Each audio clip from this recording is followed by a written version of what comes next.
Hey, Outsiders, Chapter 7.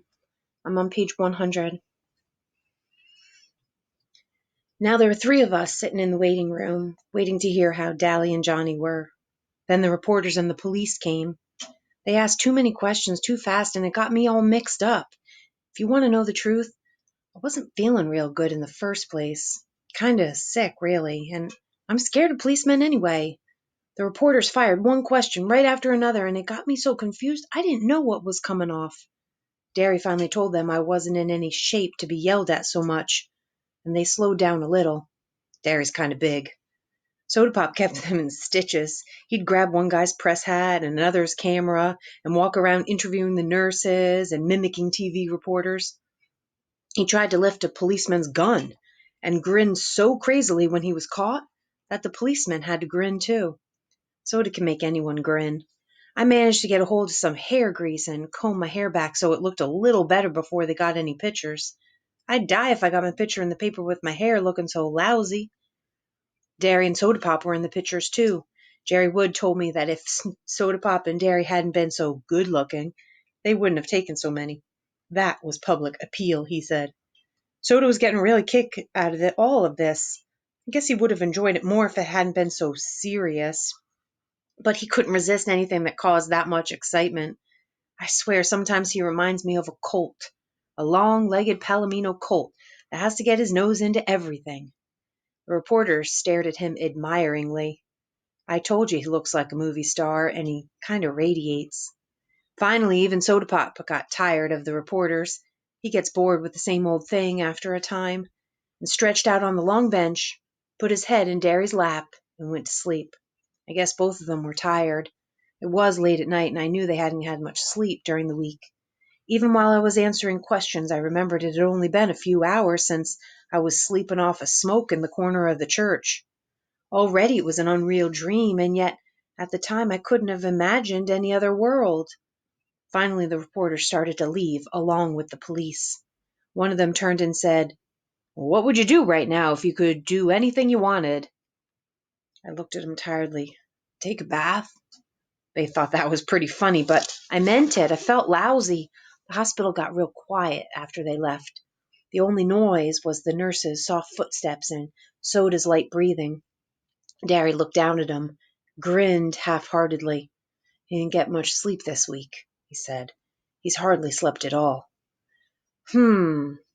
Soda said drowsily. "You didn't either." The nurses wouldn't tell us anything about Johnny and Dally, so Derry got a hold of the doctor. The doctor told us that he would only talk to family, but Derry finally got it through the guy's head that we were about as much family as Dally and Johnny had. Dally would be okay after 2 or 3 days in the hospital, he said. One arm was badly burned and would be scarred for the rest of his life, but he would have full use of it in a couple of weeks. Dally would be okay, I thought. Dallas is always okay. He could take anything. It was Johnny I was worried about. He was in critical condition. His back had been broken when that piece of timber fell on him. He was in severe shock and suffering from third-degree burns. They were doing everything they could to ease the pain, although since his back was broken, he couldn't even feel the burns below his waist. He kept calling for Dallas and Ponyboy. If he lived... If? Please, no, I thought. Please not if. The blood was draining from my face, and Derry put an arm across my shoulder and squeezed hard. Even if he lived, he'd be crippled for the rest of his life. "You wanted it straight, and you got it straight," the doctor said. "Now go home and get some rest." I was trembling. A pain was going in my throat, and I wanted to cry, but greasers don't cry in front of strangers. Some of us never cry at all, like Dally and Two-Bit and Tim Shepard. They forgot how at an early age. Johnny? Crippled for life? I'm dreaming, I thought in panic. I'm dreaming. I'll wake up at home or in church, and everything will be like it used to be. I didn't believe myself. Even if Johnny did live, he'd be crippled and never play football or help us out in a rumble again.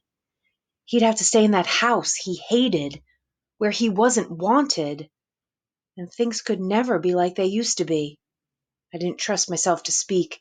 If I said one word, that hard knot in my throat would swell and I'd be crying in spite of myself. I took a deep breath, kept my mouth shut. Soda was awake by then, and although he looked stony-faced, as if he hadn't heard a word the doctor had said, his eyes were bleaked and stunned. Serious reality has a hard time coming through to Soda, but when it does, it hits him hard. He looked like I felt when I had seen that black-haired Soch lying doubled up and still in the moonlight. Derry was rubbing the back of my head softly. "I better go home. We can't do anything here." In our Ford, I was suddenly overcome by sleepiness. I leaned back, closed my eyes, and we were home before I knew it. Soda was shaking me gently. "Hey, Pony Boy, wake up. You still gotta get in the house." I said sleepily, and I lay down in the seat. I couldn't have gotten up to save my life. I could hear Soda and Derry, but as if from a great distance. "Oh, come on, Pony Boy," Soda pleaded, shaking me a little harder. "We're sleepy too." I guess Derry was tired of fooling around because he picked me up and carried me in. "He's getting mighty big to be carried," Soda said. I wanted to tell him to shut up and let me sleep, but I only yawned. "He sure lost a lot of weight," Derry said. I thought sleepily that I should at least pull off my shoes, but I didn't. I went to sleep the minute Derry tossed me on the bed. I'd forgotten how soft a bed really was. I was the first one up in the next morning. Soda must have pulled my shoes and shirt off for me. I was still wearing my jeans. He must have been too sleepy to undress himself, though. He lay stretched out beside me, fully clothed. I wiggled out from under his arm and pulled the blanket up over him, and then I went to take a shower. Asleep, he looked a lot younger than going on 17, but I had noticed that Johnny looked younger when he was asleep too, so I figured everyone did. Maybe people are younger when they're asleep. After my shower, I put on some clean clothes and spent 5 minutes or so hunting for a hint of beard on my face and mourning over my hair. That bum haircut made my ears stick out. Derry was still asleep when I went into the kitchen to fix breakfast. The first one up has to fix breakfast and the other two do the dishes. That's the rule around our house, and usually it's Derry who fixes breakfast and me and Soda who are left with the dishes. I hunted through the icebox and found some eggs. We all like our eggs done differently. I like 'em hard. Derry likes 'em in a bacon and tomato sandwich, and Soda Pop eats his with grape jelly. All three of us like chocolate cake for breakfast. Mom had never allowed it with ham and eggs, but Derry let Soda and me talk him into it. We really didn't have to twist his arm. Derry loves chocolate cake as much as we do. Soda Pop always makes sure there's some in the icebox every night, and if there isn't, he cooks one up real quick. I like Derry's cakes better. Soda Pop always puts too much sugar in the icing. I don't see how he stands jelly and eggs and chocolate cake all at once, but he seems to like it. Derry drinks black coffee. Soda Pop and I drink chocolate milk. We could have coffee if we wanted it, but we like chocolate milk. All three of us are crazy about chocolate stuff. Soda says if they ever make a chocolate cigarette, I'll have it made. "Anybody home?" A familiar voice called through the front screen, and Two-Bit and Steve came in. We always just stick our heads into each other's houses and holler, "Hey!" and walk in. Our front door is always unlocked in case one of the boys is hacked off at his parents' and needs a place to lay over and cool off. We could never tell who we'd find stretched out on the sofa in the morning. It was usually Steve, whose father told him about once a week to get out and never come back. Kind of bugs Steve, even if his old man does give him $5 or $6 the next day to make up for it. Or it might be Dally, who lives anywhere he could. Once we even found Tim Shepherd, the leader of the Shepherd gang, far from his own turf, reading the morning paper in the armchair. He merely looked up, said, "Hey," and strolled out without staying for breakfast. Two-Bit's mother warned us about burglars, but Derry, flexing his muscles so that they bulged like oversized baseballs, drawled that he wasn't afraid of any burglars, and we really didn't have anything worth taking. He'd risk a robbery, he said, if that meant keeping one of the boys from blowing up and robbing a gas station or something. So the door was never locked. "In here!" I yelled, forgetting that Derry and Soda Pop were still asleep. "Don't slam the door!" They slammed the door, of course, and Two-Bit came running into the kitchen.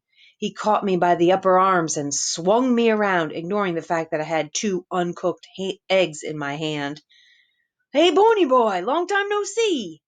You would have thought it had been 5 years instead of 5 days since I had seen him last, but I didn't mind. I liked old Two-Bit.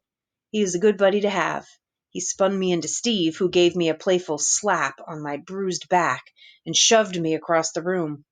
One of the eggs went flying. It landed on the clock, and I tightened my grip on the other one so that it crushed and ran all over my hand.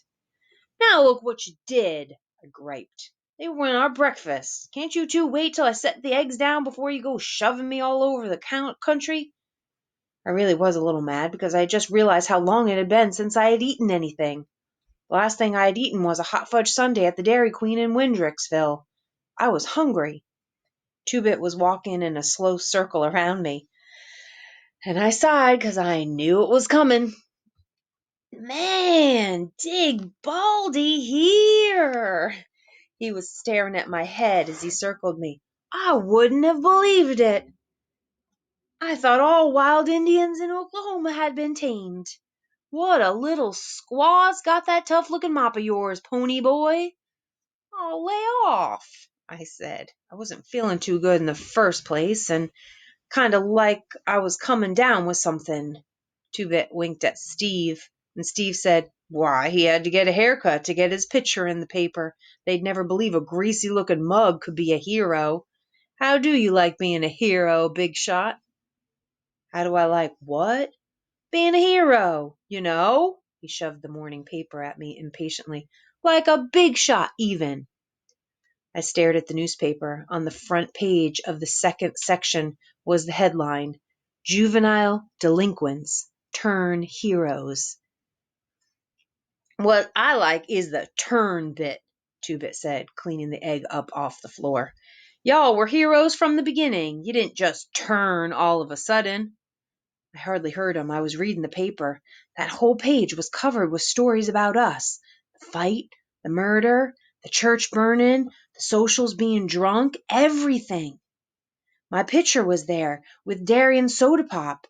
The article told how Johnny and I had risked our lives saving those little kids, and there was a comment from one of the parents who said that they all would have burned to death if it hadn't been for us.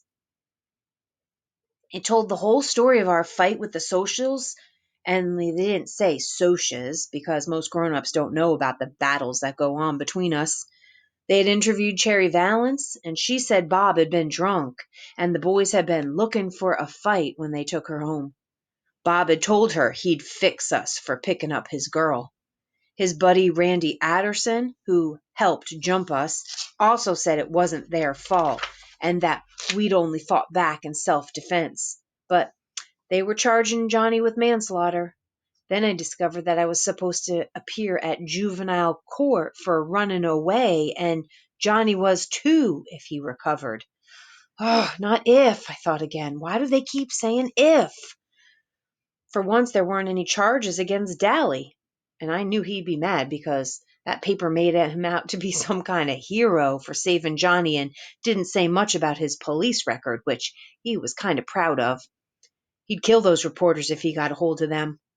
There was another column about just Darian Soda and me, how Derry worked on 2 jobs at once and made good at both of them, and about his outstanding record at school. It mentioned Soda Pop dropping out of school so we could stay together, and that I made the honor roll at school all the time and I might be a future track star. Oh yeah, I forgot. I'm on the A squad track team, the youngest one. I'm a good runner. Then it said we shouldn't be separated after we had worked so hard to stay together. The meaning of that last line finally hit me. "You mean that they're thinking about putting me and Soda in a boys' home or something?" Steve was carefully combing back his hair in complicated swirls. "Something like that." I sat down in a daze. We couldn't get hauled off now, not after me and Derry had finally gotten through to each other, now that the big rumble was coming up and we would settle this Soch Grease thing once and for all. Not now, when Johnny needed us and Dally was still in the hospital and wouldn't be out for the rumble. "No," I said out loud. And Two-Bit, who was scraping the egg off the clock, turned to stare at me. No what? No, they ain't gonna put us in a boys' home. Don't worry about it, Steve said, cocksure that he and Soda Pop could handle anything that came up. They don't do things like that to heroes. Where'd Soda and Superman? That was as far as he got because Derry, shaved and dressed, came in behind Steve, lifted him up off the floor, and dropped him. We all called Derry Superman or Muscles at one time or another, but one time Steve made the mistake of referring to him as all brawn and no brain, and Derry almost shattered Steve's jaw. Steve didn't call him that again, but Derry never forgave him. Derry has never really gotten over not going to college. That was the only time I've ever seen Soda mad at Steve, although Soda attaches no importance to education. School bored him. No action. Soda came running in. Where's that blue shirt I washed yesterday? He took a swig of chocolate milk out of the container. Hate to tell you, buddy, Steve said, still flat on the floor, but you gotta wear clothes to work. There's a law or something. Oh, yeah. Where are those wheat jeans, too? I ironed them. They're in my closet, Derry said. Hurry up. You're gonna be late. Soda ran back. I'm hurrying.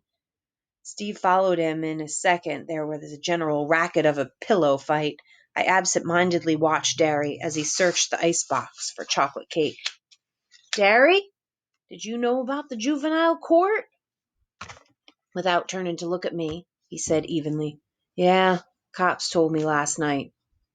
I knew then that he realized we might get separated. I didn't want to worry him anymore, but I said, I had one of those dreams last night, the one I can't remember. Derry spun around to face me, genuine fear in his face. What? I had a nightmare the night of Mom and Dad's funeral.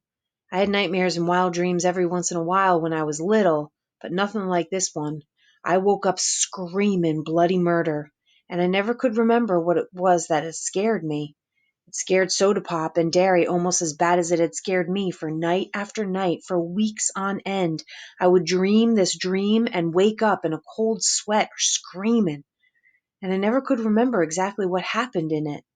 Soda began sleeping with me, and it stopped recurring so often, but it happened often enough for Derry to take me to the doctor. The doctor said I had too much imagination. He had a simple cure, too. Study harder, read more, draw more, and play football more. After a hard game of football, or 4 or 5 hours of reading, I was too exhausted, mentally and physically, to dream anything. But Derry never got over it, and every once in a while he'd ask me if I dreamed any more. Was it very bad? Two-Bit questioned. He knew the whole story, and having never dreamed about anything but blondes, he was interested. Nah, I lied.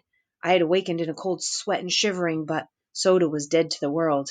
I just wiggled closer to him, and I stayed awake for a couple of hours, trembling under his arm. That dream always scared the heck out of me. Derry started to say something, but before he could begin, Soda Pop and Steve came in. You know what? Soda Pop said to no one in particular.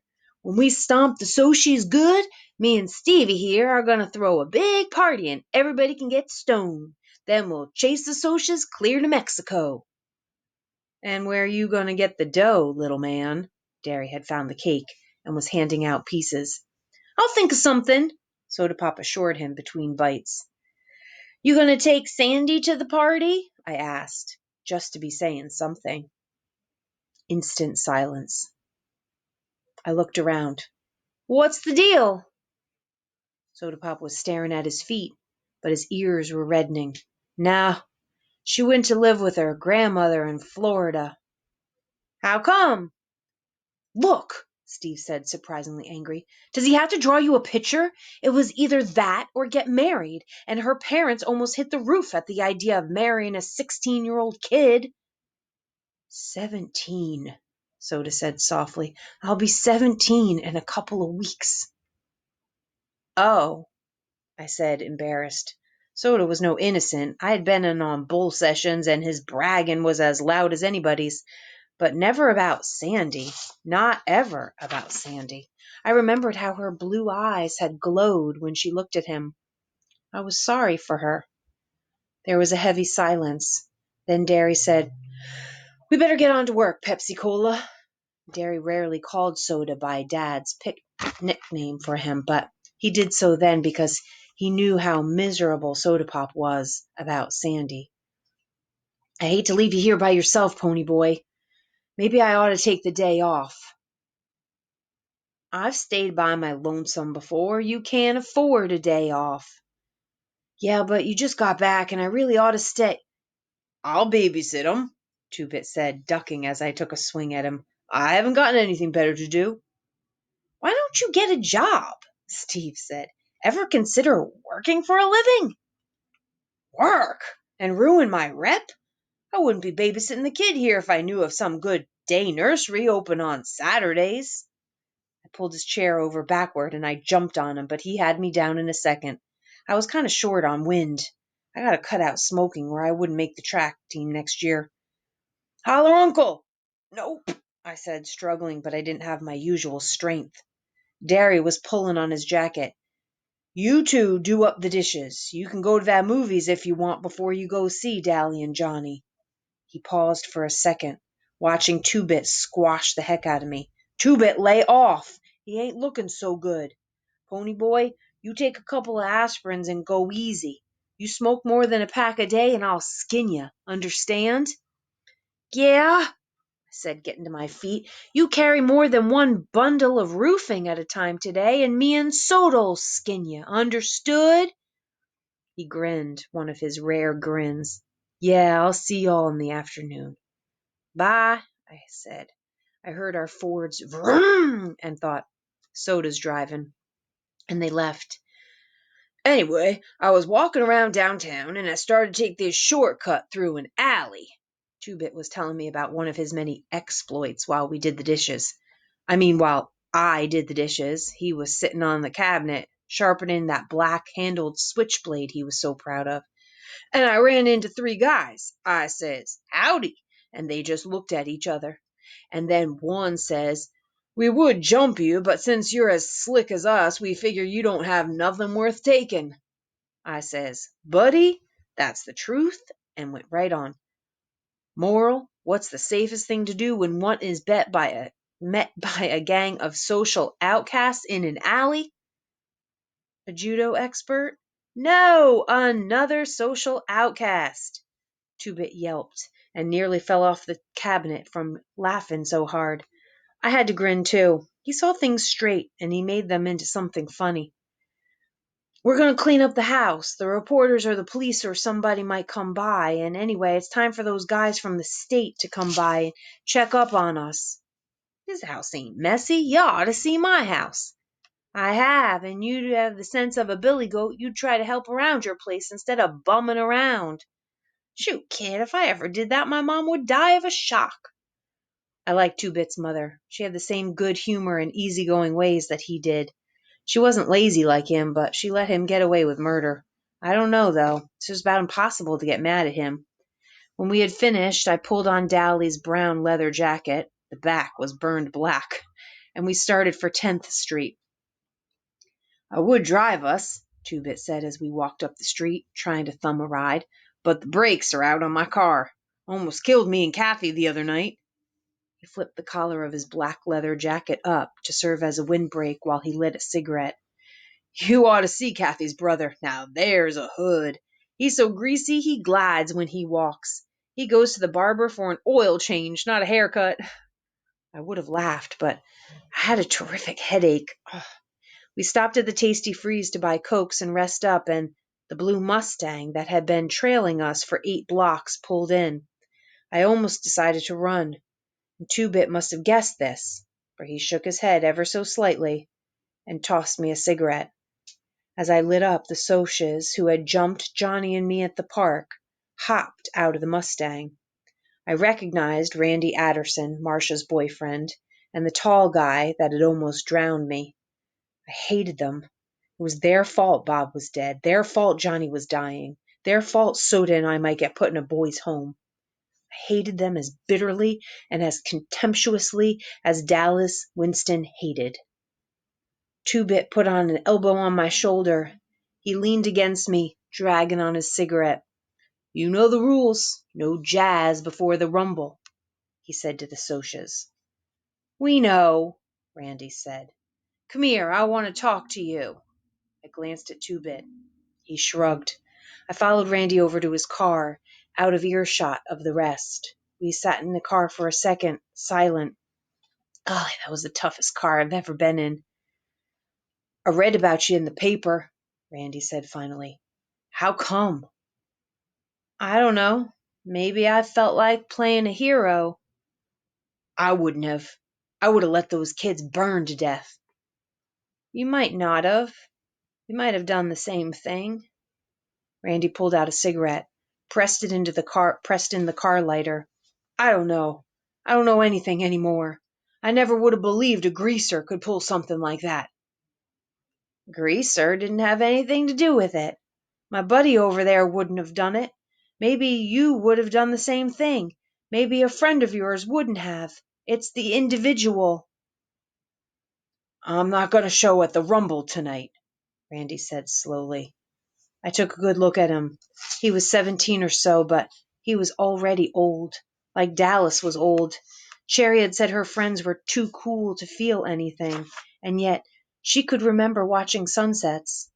Randy was supposed to be too cool to feel anything, and yet there was pain in his eyes. "I'm sick of all this. I'm sick and tired. Bob was a good guy. He was the best buddy a guy ever had. I mean, he was a good fighter and tough and everything, but he was a real person too. You dig?" I nodded. He's dead. His mother has had a nervous breakdown. They spoiled him rotten. I mean, most parents would be proud of a kid like that. Good looking, smart, and everything, but they gave in to him all the time. He kept trying to make somebody say no, and they never did. They never did. That was what he wanted, for somebody to tell him no, to have somebody lay down the law, set the limits, give him something solid to stand on. That's what we all want, really. One time, Randy tried to grin, but I could tell he was close to tears. One time, he came home drunker than anything. He thought for sure they were going to raise the roof. And you know what they did? They thought it was something they had done. They thought it was their fault, that they failed him and driven him to it or something. They took all the blame and didn't do anything to him. If his old man had just belted him, just once, he might still be alive. I don't know why I'm telling you this. I couldn't tell anybody else. My friends, they think I'm off my rocker and turning soft. Maybe I am. I just know that I'm sick of this whole mess. That kid, your buddy, the one that got burned, he might die?" "Yeah," I said, trying not to think about Johnny. "And tonight, people get hurt in rumbles, maybe killed. I'm sick of it because it doesn't do any good. You can't win. You know that, don't you?" And when I remained silent, he went on. "You can't win, even if you whip us. You'll still be where you were before, at the bottom, and we'll still be the lucky ones with all the breaks. So it doesn't do any good, the fighting and the killing. It doesn't prove a thing. We'll forget it if you win, or if you don't. Greasers will still be greasers, and socias will still be socias. Sometimes I think it's the ones in the middle that are really the lucky stiffs. So I'd fight if I thought it would do any good. I think I'm going to leave town, take my little Mustang and all the dough I can carry and get out. Running away won't help." "Ah, hell, I know. But what can I do? I'm marked chicken if I punk out at the Rumble, and I'd hate myself if I didn't.